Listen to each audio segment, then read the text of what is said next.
আমরা যাচ্ছি আজকে হচ্ছে রানাঘাটে ঠাকুর দেখতে, এই যে সবাই মিলে, এই যে মনি, এই যে ঋতু, এই যে আমি, আর এই যে অর্পণের মা, এই যে অর্পণ, আর এই যে পেছনের কাকা টোটো চালাচ্ছে। চলো রানাঘাট কি দেখা হবে। এটা হচ্ছে আমাদের ফার্স্ট প্যান্ডেল, প্রজাপতি দিয়ে করা।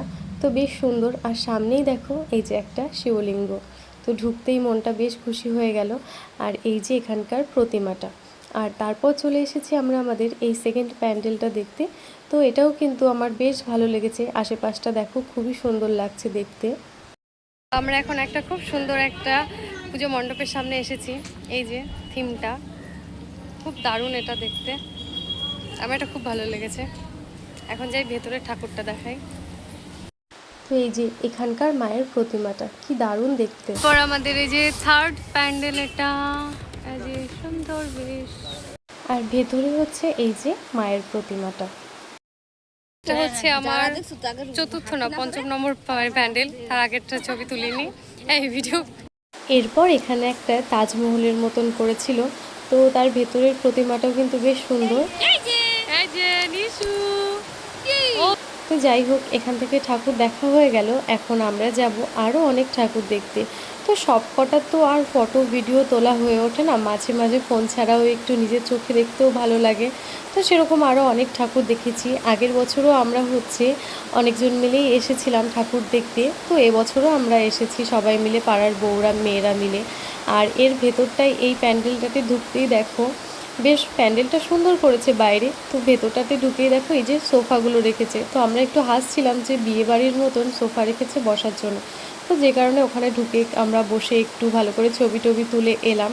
তো আর এরপরে দেখো ঠাকুরের মণ্ডপটা ছিল বা প্রতিমাটা ছিল নিচে, তো আমরা ওপরে চলে এসেছি। আর ওপরে এখানে একটা হচ্ছে ছবি তোলার জন্য এরকম জায়গা করে দিয়েছে। তো আমরা প্রথমে ঠাকুর দেখতে এসে তো আর ঠাকুর খুঁজে পাচ্ছি না, তারপরে জানলাম যে ঠাকুরটা আছে নিচে। তো এখানে দুটো ছবি তুলে এই যে আমরা ঠাকুরের কাছে চলে এসেছি। তো এই যে ভেতরটা দেখো বেশ সুন্দর সাজিয়েছে কিন্তু। আর এই যে ঝাড়বাতিটাও খুব সুন্দর। তারপর চলো মায়ের মূর্তিটা তোমাদেরকে দেখাবো। এই যে দেখো কি সুন্দর না। তো তারপরে হচ্ছে আমরা চলে গেছিলাম আরও একটা প্যান্ডেলের মধ্যে। তো এখানে হচ্ছে করেছে পুরোটাই সূর্যমুখীর থিম দিয়ে, বেশ একটু সেই শোলাগুলো দিয়ে, এগুলোকে কি বলে যা আমি ঠিক জানি না নামগুলো, তবে খুব ভালো লেগেছে। এই প্যান্ডেলটাও বেশ সুন্দর ছিল। আর তার সঙ্গে প্রত্যেকটা মায়ের প্রতিমাটা ছিল অসম্ভব সুন্দর এক একটা। আর এরপর আমরা চলে এসেছিলাম একটা মাঠে। তো টুকিটাকি কিছু তো খাওয়া দাওয়া করতেই হবে, তাই না? আর এখানে হচ্ছে এই যে দেখো, এটা হচ্ছে পাল চৌধুরীর মাঠ রানাঘাটের। তো এখানে বেশ নর্মাল একটা ঠাকুর করেছিল। আর এখানে করেছিল হচ্ছে একটা জগন্নাথের মন্দির, এটাও কিন্তু বেশ ভালো লেগেছিল। আর সব থেকে ভালো লেগেছে এই ভেতরের এই প্রতিমাটা, কি দারুণ না। তার সঙ্গে এই যে জগন্নাথ দেবের ছবি, জগন্নাথ বলরাম সুভদ্রা। আর এই ঠাকুরটা দেখো, আমার কাছে না খুব মিষ্টি লেগেছে, সব থেকে ভালো লেগেছে এটা। অনেক ঠাকুর দেখে ফেলেছি, আর ঠাকুর দেখতে দেখতে এখন ক্লান্ত। এখন যাব হচ্ছে খাবার দাবার খেতে, তাই না?